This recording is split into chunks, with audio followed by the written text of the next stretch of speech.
Si è insediato il nuovo prefetto di Agrigento, Dario Caputo, 61 anni, laureato in scienze politiche all'Università di Padova. In mattinata ha incontrato prima il cardinale Montenegro, poi la giunta Firetto e quindi ha tenuto una conferenza stampa per presentarsi al territorio. La nomina è stata fatta dal Consiglio dei Ministri subito dopo la rimozione del prefetto Nicola Diomede, coinvolto nell'indagine su Girgenti Acque. Una nomina dunque a sorpresa. Io in effetti nei disegni ministeriali sarei stato destinato a un incarico completamente diverso.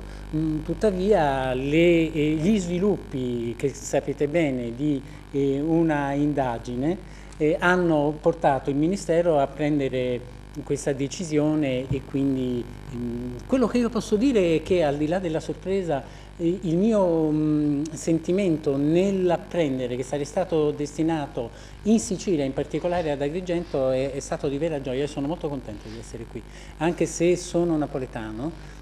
Ho sempre, non so dirvi per quale ragione, ho sempre sentito una particolare inclinazione verso questa terra che credo, a parte le bellezze naturali, a parte il crogiuolo di culture diverse che si sono stratificate, a parte anche i problemi incredibili che voi conoscete meglio di me, è forse proprio per l'insieme di tutte queste cose un luogo eccezionale e quindi a me fa veramente piacere essere qua. Vengo con lo spirito di chi si prefigge nei limiti delle mie capacità che sono poche e delle mie risorse che sono scarse di contribuire a fare qualcosa per le persone, per la città, per la provincia, tentare di aiutare appunto nell'ambito delle competenze che sono attribuite al Ministero dell'Interno gli sviluppi verso una società, una città, una organizzazione complessiva anche dell'amministrazione che possa scontare dei miglioramenti rispetto alla situazione attuale. Quanto è accaduto, ovviamente siamo nelle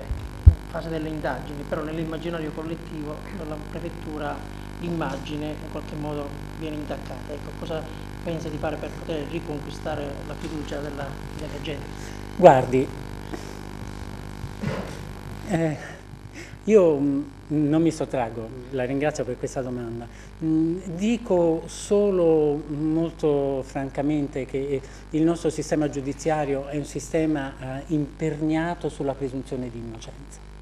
Quindi fino al terzo grado di giudizio è questa la situazione.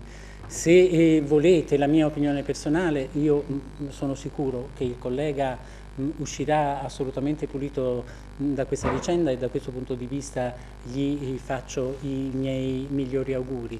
Ritengo, sempre dal punto di vista personale, che una vicenda come questa non possa e non debba ripercuotersi sull'immagine di un'istituzione come la prefettura, che non ha mai dato motivo di pensare che ci fosse un atteggiamento men che trasparente, men che dialogante, men che aperto e men che rispettoso di quelle che sono le nostre leggi.